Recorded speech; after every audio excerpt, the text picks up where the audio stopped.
What is cheaply made but sold at a ridiculous price? By Reddit. A lot flipped houses. Be careful when looking at recently remodeled houses. Most of these are cheap flips with nothing more than some new paint, flooring and appliances. It becomes very apparent when you actually view the house in person and the doors don't close right, the windows are old, and everything just feels cheap. New build houses in the UK. Built by the lowest bidder, to the lowest standards possible. Crammed in so densely that two detached houses can be less than 18 inches apart. The biggest scam is that the developers try to sell the house, but retain ownership of the land that it's built on, then charge rent for the land. For this POO they want a minimum of £350,000. Leasehold really is a horrible concept. Effing leasehold. This is the dumbest idea I've ever seen. 1 week prior to a closing in Illinois, our bank called us and said that the seller didn't disclose it was a leasehold property. It wasn't on any of the initial filings. They immediately turned our financing down. Even told us no other banks in the area would consider it and to walk away. I mean, probably ended up good for you, but in my experience, don't trust banks when they say no other bank will do something that they are not willing to do. I turned down a bank because of the hoops they wanted me to jump through for a mortgage. They promised every other bank would be the same and I wouldn't be able to get a mortgage. I had no problems whatsoever at the next bank I went to. I agree. I too was told by a bank that no other banks would be able to work with me, and had no issues at all at the next bank. It's so the Persimmon CEO can have his £75 million end-of-year bonus he worked very hard for.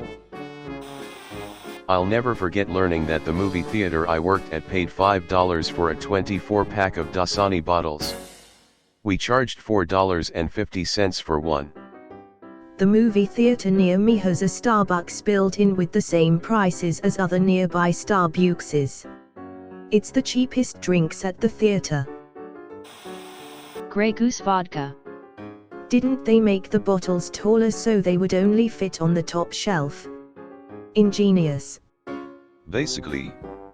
But the Kirkland vodka is even taller. https://cdn.apartmentreview.info/image/upload/view 155864290/k/4/archive/4/k/4AA03D4B729969AB 185F23id 1D285D4028C96C.jpg. Barrettes, hair clips, and other bits of plastic that hold your hair in place. I get these at dollar stores because the high-end pharmacies charge way too much.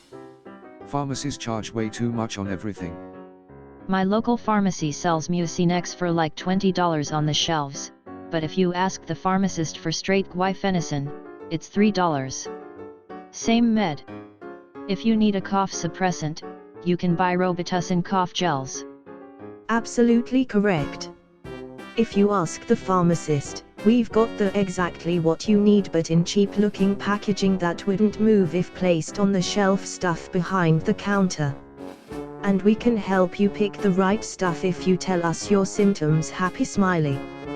Totally didn't know the pharmacist can sell you generic OTC meds if you ask for them. I bleached my hair and needed scrunchies since they wouldn't do more damage. I could get 2 for $5 at retailers. Amazon sells bags of 50 for $5. Perfume or cologne, imagine how much it would be in the litres. Startled smiley. Chrysler made a prototype turbine-powered car in the 1960s. It wasn't very efficient, as no turbines were in the 60s, and they bragged that they had run it on Chanel No. 5 at a car show in France. That had to be the most expensive liquid fuel any motor vehicle ever ran on. Ibuprofen at a hospital. Yeah, we just went and got this bottle from the dollar store for $4. Oh, that patient needs 2 of them? Sure, charge their bill $1.88. Your dollar store might be included in this list if a bottle costs $4. What's the average cost for ibuprofen OTC? I double-checked, our bottle was $7.50, which I figured was the norm for 500 tablets that are 200 milligrams each. I am absolutely amazed you can buy 500 tablets in one go.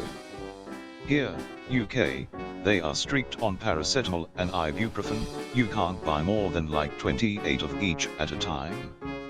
Oh man, Costco sells those 500 pill bottles wrapped together in bulk, so you can get 2,000 or so in one go. Ends up being a good deal for those with daily pain that have to take it. Yeah, that would be super convenient. In the UK it's a very common deliberate overdose unfortunately. Correct me if I'm wrong, but isn't it also true that they only come in those packages that make you individually pop out each pill one at a time? Yeah, blister packs. Baby clothes are marked up by 1000% on average. No kidding. Buying clothes at Christmas for my niece, nephew, and stepson was flooring. Now we have another one on the way. I'm hoping hand-me-downs will be like 90% of the clothing we have for it. If you're not opposed, try thrifting. I have a 3-month-old and got most of their clothes at thrift shops. Most are barely used, and last trip I even got some with the tags on. All for about $1/item.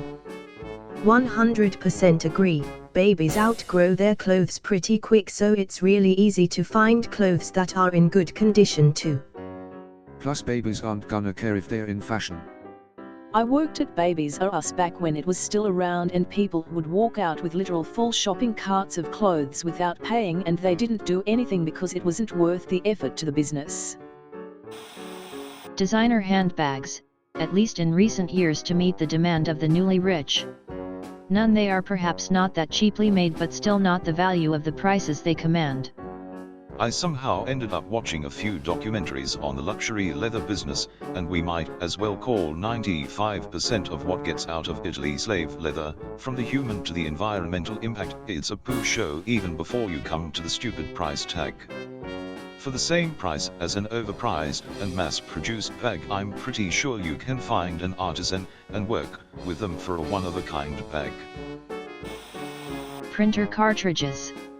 I was tired of my ink cartridges drying out, so I bit the bullet and got a HP color laser. Has worked great for years. I knew the toner was pricey, but holy moly, it was like $400 for all HP cartridges, a little more than a new printer. I rolled the dice on some cheap Chinese knockoff toner from Amazon for like $30, and seems to be fine so far. So yeah, toner for laser printers too. Also upgraded to laser after my multifunction inkjet failed to scan while out of ink. WTF, also laser won't dry up and needs to be cleaned each print. My grandmother once called me because of that. She almost never printed, but she did a poo ton of scanning, so she ended up with a combo, and one day I guess the ink cartridge expired and I had to try to do tech support with her over the phone because the damn scanner refused to scan because the printer was out of ink. The solution ended up being buying a scanner, and she only printed at the library after that. It was so weird. I ended up getting the university tech support guys trying to help figure this poo out. Out of ink? Guess I'll just buy a new printer. Out of cyan ink. Nah, I'm not going to print this black and white paper. My effing inkjet failed to scan because it was out of ink. Deleted. Oh, Epson so hard. r/Asali design. Lil fun fact. The cartridges in new printers are mostly just a half or a quarter filled sad smiley. Not only that, but they are programmed to think that they are less filled than they actually are. For example, with the Brother printer we got, I found that you can press 2 buttons while the lid is open, and then a secret options menu comes up, and you can reset the cartridges, and it will think they are full and you can keep on using them until they stop printing properly. When I did this, they lasted almost twice as long after I reset them as they lasted before it initially reported that they were empty. And this is where the printer industry failed. For 10 years, everyone owned a printer. Then, after putting up with this ridiculous situation, Hardly anyone owns a printer. In the music industry, signable PDFs have replaced printing completely, whereas in 2010 every release and agreement was printed in or faxed. Holy poo, I never actually thought about it. Effing crazy. Before 2005 you could get copies made at every grocery or convenience store. Then home printers came on, but now copies pretty much require a trip to Kinko's. Honestly, not many people I know actually have a printer of their own. It's honestly just not worth getting one anymore for most people. Shout out to the public library though. Mine lets you use their printers and copiers for free, but I know some charge like 10 cents for a dozen copies or something. I have an HP LaserJet 1020 that I bought nearly 20 years ago. It's black and white, slow as hell, and sounds like a jet engine, but it costs fractions of a penny per page. 20 cents a sheet at our library. Still coming out way ahead. Inkjet printers are such a scam. Whenever a business encourages you to go paperless to save the environment or wait no, they're asking you to go inkless because poo's expensive yo. I got a letter from the electric company thanking me for going paperless. They still send me paper bills, too. Got a link to the tutorial that taught you that? Sure thing, none. Damn, this is awesome, thank you. Wouldn't be surprised if retail cartridges are moving to a quarter filled as time marches forward.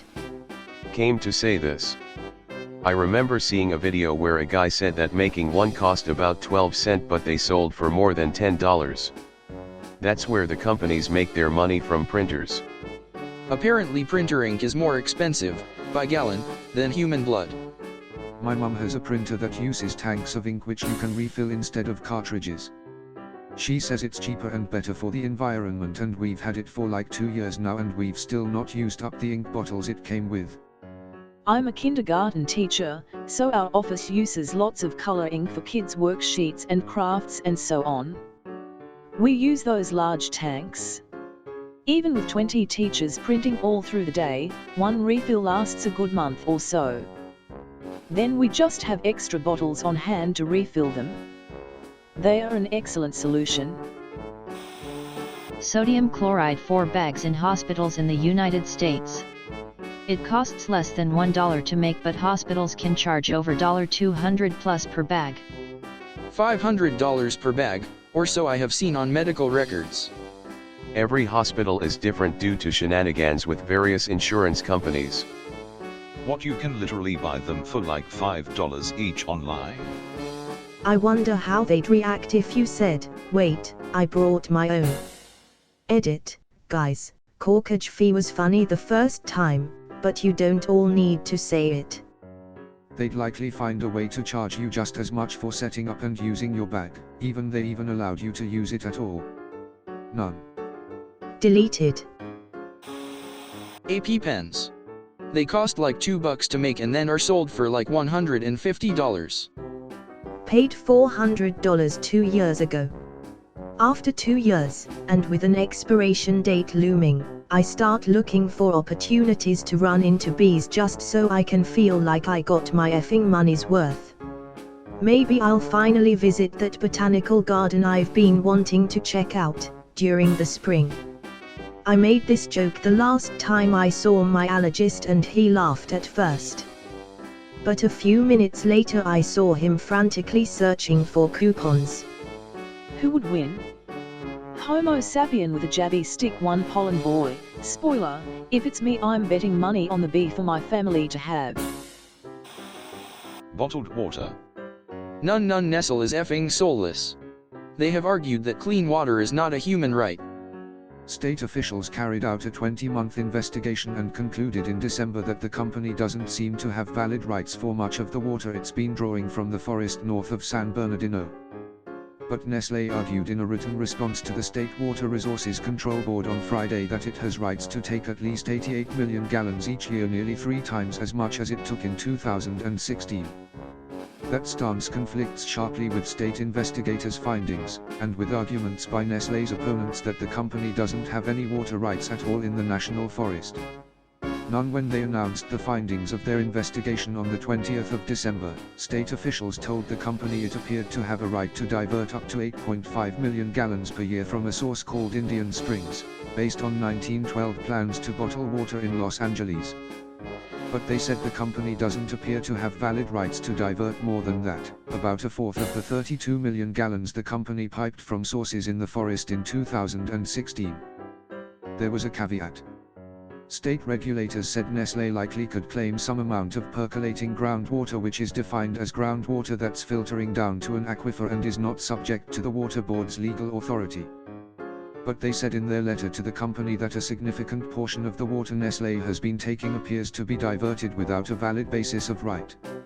https://www.desertson.com/story/use/tels-califórnia-water/024609//tels-tels-califórnia-meca-nestle-tels-califórnia-water/324976002//024/3276002//the company reported piping 139 acre-feet, or 45 million gallons, of water from the springs and slopes of the popular national forest last year as part of its Arrowhead brand operations. They were required to pay about $2,000 for a new federal permit, but no fees for the water, which is theirs to use for retail sale. None. They get the water for almost nothing up to recently due to a 100-year-old deal. r/f Nestle. Carbonated beverages and popcorn are what keep restaurants and movie theaters in business. The amount of actual soda syrup in a 20 ounces fountain drink is worth pennies. It's mostly water. Edit, my most popular comment ever is a random fact about fountain drinks. Reddit, you're weird as F. Rolling on the floor laughing. And look at how much ice they add to the cup. It's a major profit center. I think it costs more for the ice than the drink. Former theater employee here. The paper cup is the most expensive part of the sodas we sold. Movie theaters, I fully understand, but restaurants? Are you referring to chain restaurants or all restaurants?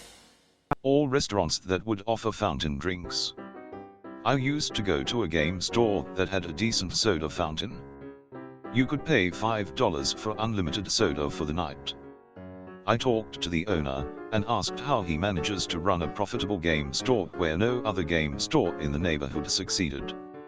He told me that the $5 fountain deal single-handedly gets the store to turn a profit, and the games/cards he sells are only there to get customers in the door and play D&D/Magic at his store.